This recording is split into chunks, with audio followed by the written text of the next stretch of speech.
हर आदमी यूं तो ये नहीं बता सकता है कि मरने के बाद वो कहाँ जाएगा, ठिकाना उसका क्या होगा। मगर अहादीसे रसूल की रोशनी में हर आदमी अपनी जिंदगी के चाल ढाल और अपनी जिंदगी के किरदार की रोशनी में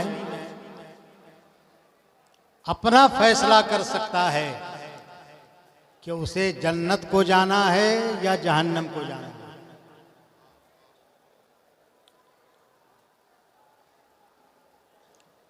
सरवरे कौनो मकान सल्लल्लाहु अलैहि वसल्लम की एक बड़ी मुख्तसर प्यारी हदीस है। इरशाद फरमाते हैं, तवज्जो चाहता हूं।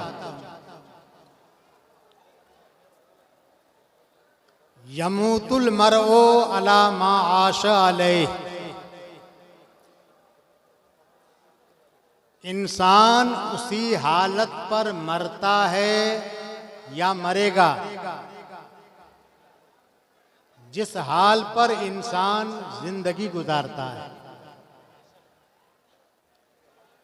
हदीस बहुत मुख्तसर है, मगर उसने हमें ज़हन दे दिया कि हमारी जिंदगी जिस हाल में गुजरी है, इरशाद रसूल के मुताबिक हमारी मौत भी उसी हाल पे होगी।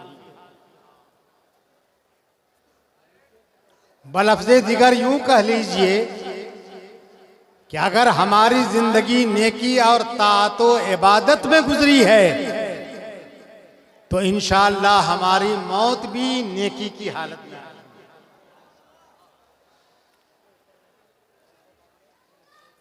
और दूसरा इरशाद है रसूल पाक का कि युहशरुल मरओ अला मा माता अलैहि।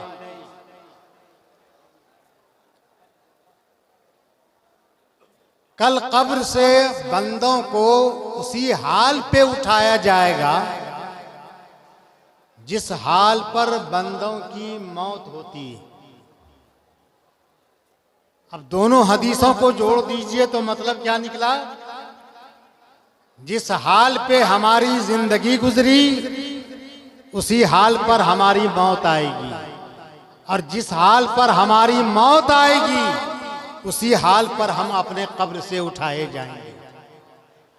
तो अब नतीजा ये निकला कि अगर हमारी मौत नेकी की हालत में जिंदगी गुजरी है तो मौत भी इंशाअल्लाह नेकी की हालत में आएगी। जब मौत आएगी तो हमारी जुबान के ऊपर कलमे तैयबा का विर्द होगा। जब मौत आएगी तो हमारा हाल नेकी के राह के ऊपर गामजन होगा। और जब नेकी की हालत में मौत आएगी तो अपनी अपनी कब्रों से जब उठेंगे तो हदीसे पाक में आता है कि एक मोमिन को जब कब्र से उठाया जाएगा, सूरे इसराफील की आवाज पर जब हर मोमिन अपने कब्र से उठेगा तो कब्र से बाहर आते हुए अपने सरों से मिट्टी कब्र की झाड़ता हुआ ये पढ़ता हुआ बाहर आएगा कि ला इलाहा इल्लल्लाह मुहम्मदुर रसूलुल्लाह। तो जिंदगी इसी कलमे पर गुजरी, मौत इसी कलमे के ऊपर आई और कब्र से उठाए गए तो इसी कलमे पर कलमा को पढ़ते हुए कब्र से हम उठेंगे और उठाए जाएंगे। तो अब हर आदमी ये समझ सकता है कि हमारी जिंदगी किस हाल में गुजरी, हमारी मौत किस हाल में आनी है और हम अपनी कब्रों से किस हाल में उठाए जाएंगे। एक और हदीस पाक लो, बड़ी प्यारी हदीस है। सरवरे कायनात सल्लल्लाहु अलैहि वसल्लम फरमाते हैं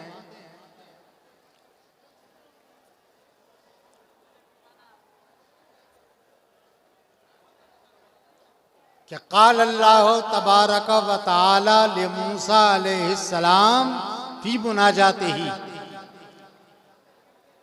रब्बुल आलमीन ने हजरत मूसा अलैहिस्सलाम से दुआए मूसा के वक्त में फरमाया, मुनाजाते मूसा के वक्त में फरमाया। क्या फरमाया? तवज्जो से सुनिएगा। या मूसा अरबओ रकात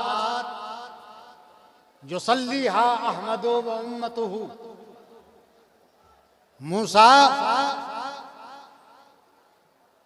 एक बात ध्यान नशी कर लीजिएगा कि मूसा अलैहिस्सलाम के ज़माने में न हमारा आपका वजूद हुआ था, न हम दुनिया में आए थे, न हमारे नबी का वजूदे ज़ाहिरी दुनिया में हुआ था।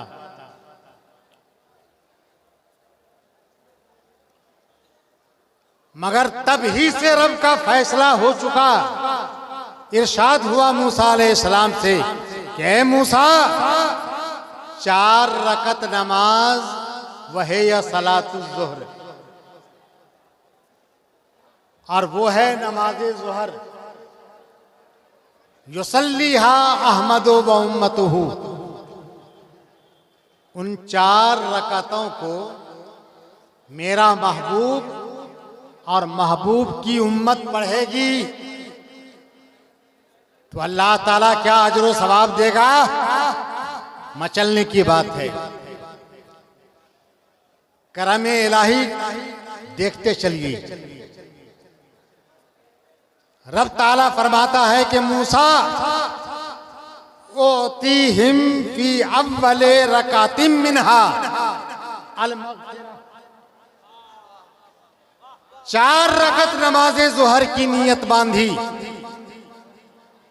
और जो ही पहली रकत पढ़ी तो पहली रकत पढ़ते ही अल्लाह ने उस नमाजी की मग़फ़िरत कर दिया। कहो जो सुभान अल्लाह। अब कै रकत बाकी बची है? अरे बोलो ना यार, कै रकत? वफ़िस्सानिया, और जब ज़ुहर की नमाज की दूसरी रकत अदा करना शुरू करेगी उम्मते मुस्तफ़ा, तो उवक्किलो बिहिमुल मलाइका युसब्बिहूना व यस्तग़फिरूना लहुम। मैं ऐसे फरिश्तों को उस नमाजी बंदे के ऊपर मुकर्रर करूंगा जो फरिश्ता ता क़यामत उसके लिए तस्बीह पढ़ता रहेगा और मग़फ़िरत की दुआ करता रहेगा।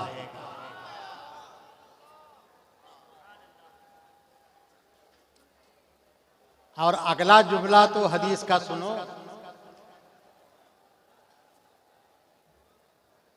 ला यबका मलकुन फिस समा, आसमान में कोई फरिश्ता बाकी नहीं बचेगा, इल्ला वयस्तग़फिरु लहुम, मगर वो फरिश्ता उस नमाजी बंदे के लिए दुआए मग़फ़िरत कर रहा होगा।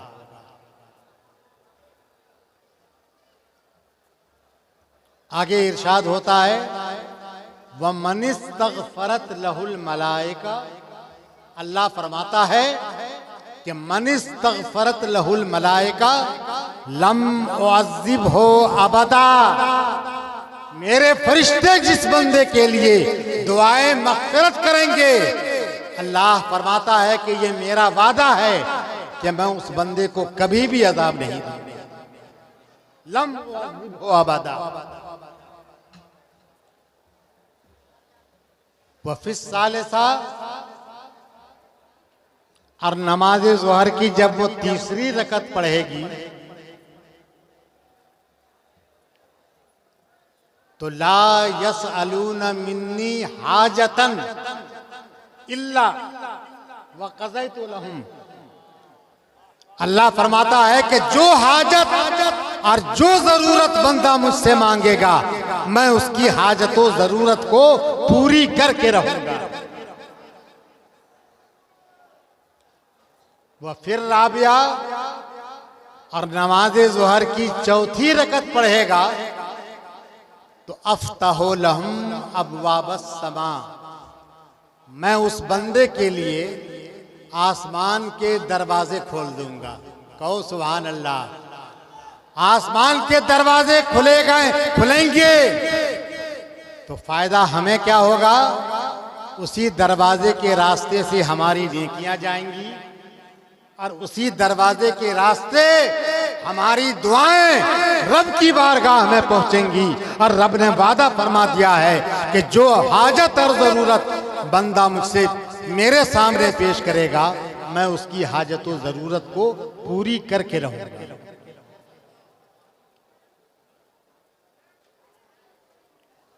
ये तो नमाज ज़ोहर का फैज़ान है। और भी 4 वक्त की नमाजें हैं।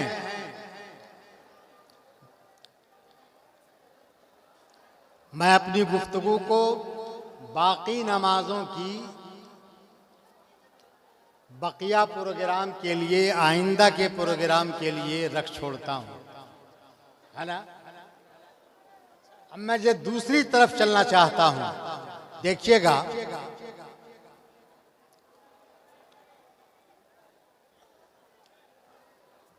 मिशकात शरीफ सफ़ा 494 की हदीस। अल्लाह के प्यारे रसूल सल्लल्लाहु अलैहि वसल्लम फरमाते हैं कि इन्नल्लाह वादानी, अल्लाह ने मुझसे वादा किया है। और कुरान पाक का फरमान है इन्ना वादकल हक, ए महबूब बेशक तेरा वादा बरहक और सच्चा वादा होता है। अल्लाह ने अपने महबूब से क्या वादा किया? आई युदखिलल जन्नत मिन उम्मती अरबा मियाते अल्फिन बिला हिसाब, जन्नत में बिला हिसाबो किताब के मेरी उम्मत से 4 लाख उम्मतियों को अल्लाह ताला जन्नत में दाखिला देगा। 4 लाख उम्मतियों को।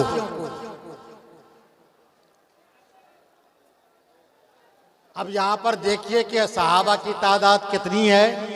कमो बेश 1 लाख या 2,24,000। सहाबा के बाद ताबई, वो भी खैरुल कुरून वाले हैं। ताबई के बाद तबे ताबई, वो भी खैरुल कुरून वाले हैं।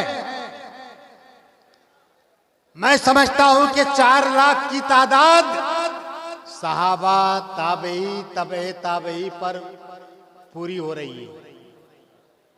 हाँ? हमारा आपका नंबर आएगा।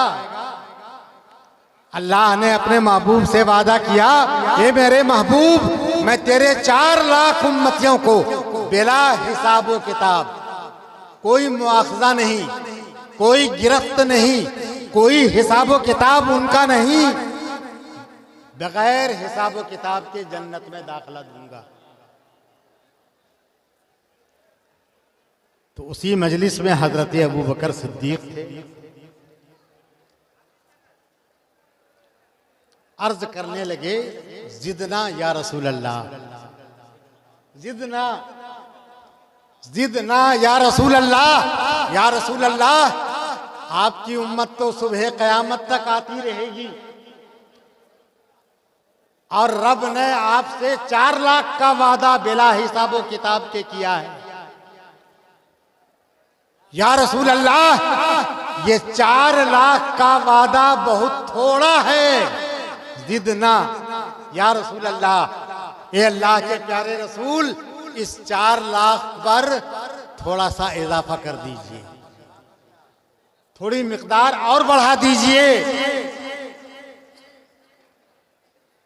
तो मेरे रसूल ने ये नहीं फरमाया था कि अबू बकर तेरे नबी का हाथ तो खाली है।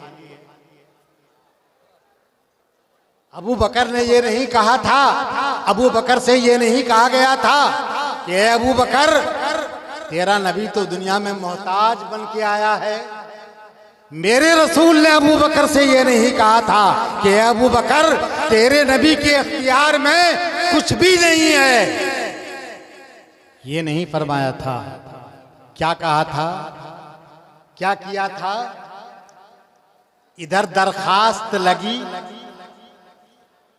उधर रब के प्यारे रसूल ने फरमाया काला वहा कजा फहसाब कफ़े व जमा हुमा, दोनों हाथ की हथेली का लप लिया और फरमाया कि तुम इजाफे की बात कर रहे हो, ये लो मैंने बढ़ा दिया है।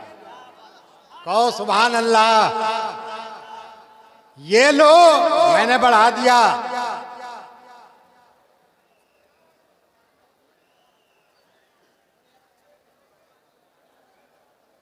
इसी मकाम पे कहा गया था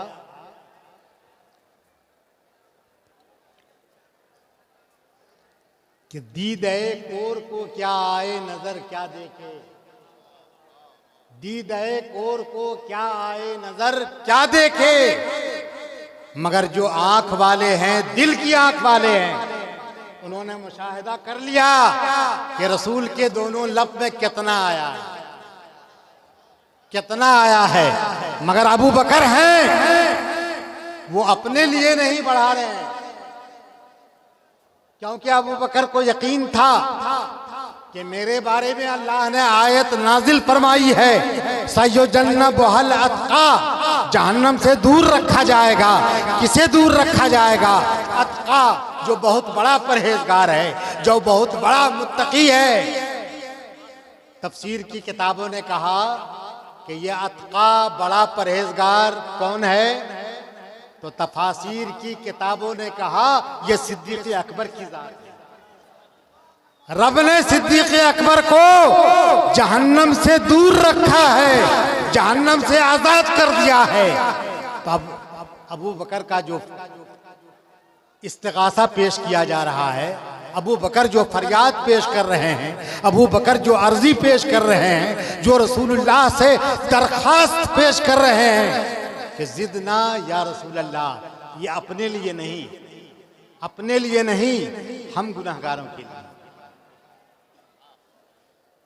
हम गुनहगारों का बेड़ा पार लगाना चाहते हैं।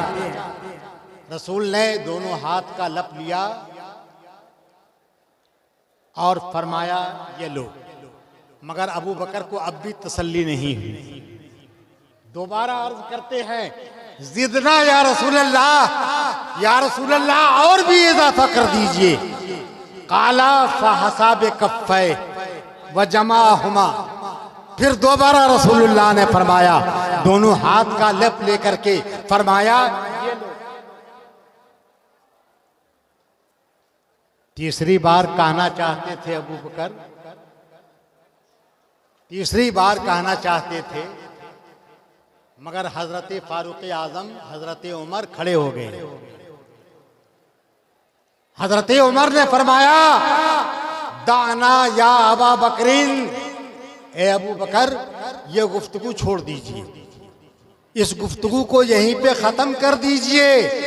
अगर आपका यही हाल रहा तो एक एक उम्मती को आप उस पार से इस पार, जहन्नम से जन्नत में दाखिल करवा करके दम लेंगे। लिहाजा इस गुफ्तगू को यहीं रहने दीजिए।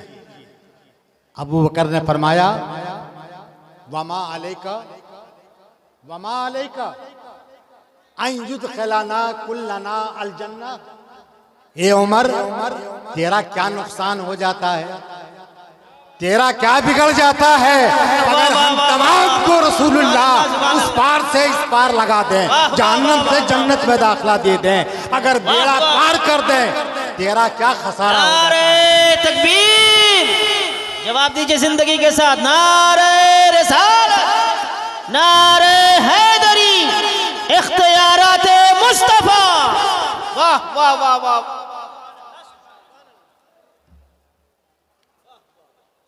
हजरत उमर से सिद्दीक़ अकबर ने कहा तेरा क्या बिगड़ जाता है, फरियाद करने वाला मैं, बढ़ाने वाले रसूलुल्लाह, बीच में तुम क्यों टपक गए? तो बड़ा प्यारा जवाब दिया है हजरत फारूक आजम ने। इरशाद फरमाते हैं कि इन्नल्लाह अज़्ज़ा व जल्ला इंशाअ अन युदखिलना कुल्लना बिकफ्फिन वाहिदिन फाला। अगर अल्लाह ताला चाहे कि रसूल के एक लफ्ज़ में भरकर सारी उम्मत का बेड़ा पार करना चाहे तो अल्लाह ताला ऐसा कर सकता है। और जब ऐसा कर सकता है तो ये बार बार की फरियाद आप क्यों कर रहे हैं? बार बार की दरखास्त क्यों कर रहे हैं? फ़क़ालन नबी सल्लल्लाहु अलैहि वसल्लम सदका उमर। नबी पाक ने भी फरमाया मेरा उमर सच कह रहा है कि अगर परवरदिगार चाहे तो एक चुल्लू में सबको भरकर उस पार से इस पार कर दे। मगर सवाल अभी बाकी है, मगर सवाल अभी बाकी है। सवाल को आपके सामने रखकर इस मसले को मैं सुलझाकर आपसे रुखसत होना चाहता हूं। मैं फिर से आता हूं। अल्लाह ने महबूब से वादा किया, महबूब तेरे 4 लाख उम्मतियों को बिला हिसाब व किताब जन्नत में दाखिल करूंगा। सिद्दीक़ अकबर ने कहा जिदना या रसूल अल्लाह कुछ बढ़ा दीजिए। सैयदी सरकार ताजुल औलिया की मिंबर नूर पे आमद हो रही है। खड़े होकर के अपने आका का इस्तकबाल करें। तो 4 लाख का वादा अल्लाह ने अपने महबूब से किया था। इस महबूब के से किए हुए वादे पर इजाफे की बात हजरत अबू बकर सिद्दीक ने किया। मगर क्या किया? या रसूल अल्लाह 4 लाख का वादा थोड़ा है, इस पर कुछ बढ़ा दीजिए, इजाफा कर दीजिए। तवज्जो चाहता हूं। वादा करने वाला रब्बुल आलमीन, जिससे वादा किया वो महबूबे रब्बुल आलमीन, उस वादे पर इजाफे की बात सिद्दीक़ अकबर को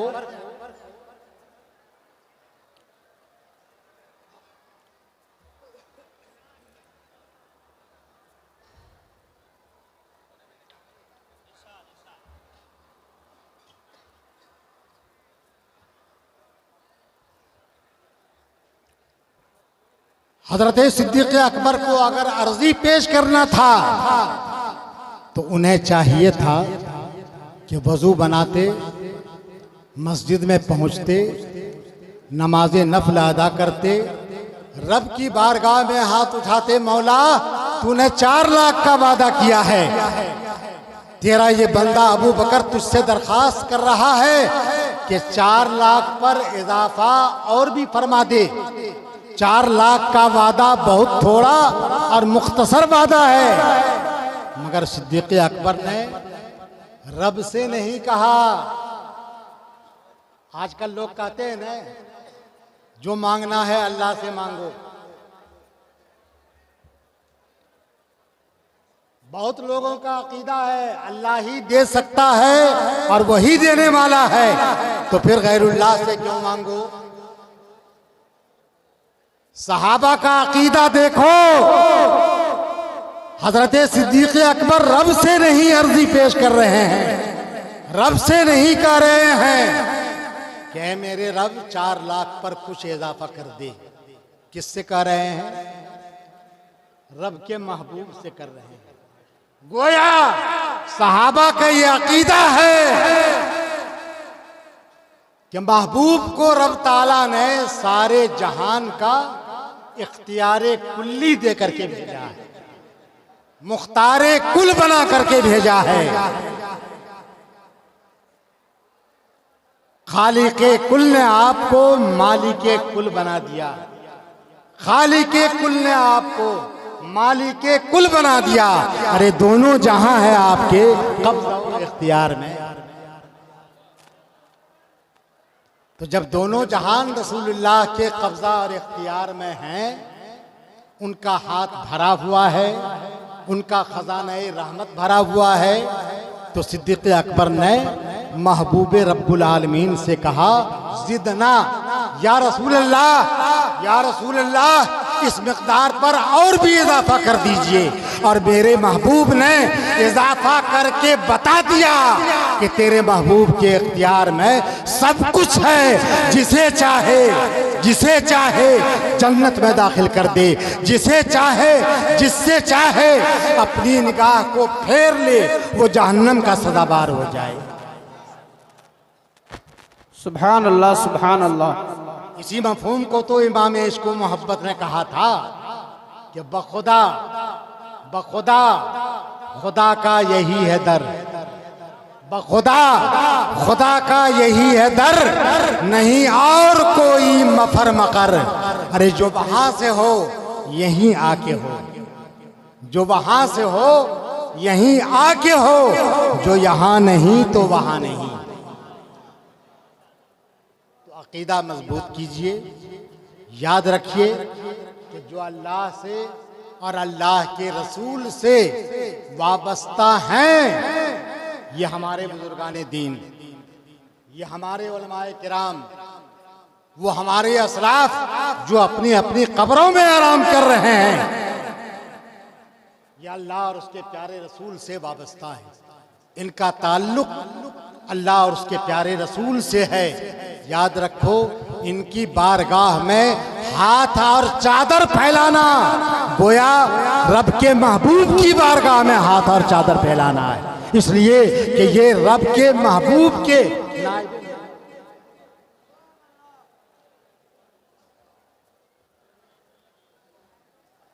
मेरा टाइम खत्म हो गया है।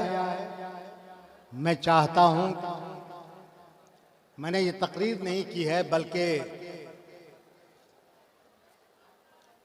इन शहजादों की मौजूदगी में मैंने बरकत और फैज़ हासिल करना चाहा है, इनसे दुआएं लेना चाहा है, और इंशाअल्लाह मेरा अकीदा है कि मेरे पीरो मुर्शिद अपनी कब्र में आराम फरमाते हुए वो निगाह फैज़ उठा उठा के दे रहे हैं, हमें भी आप सबों को भी।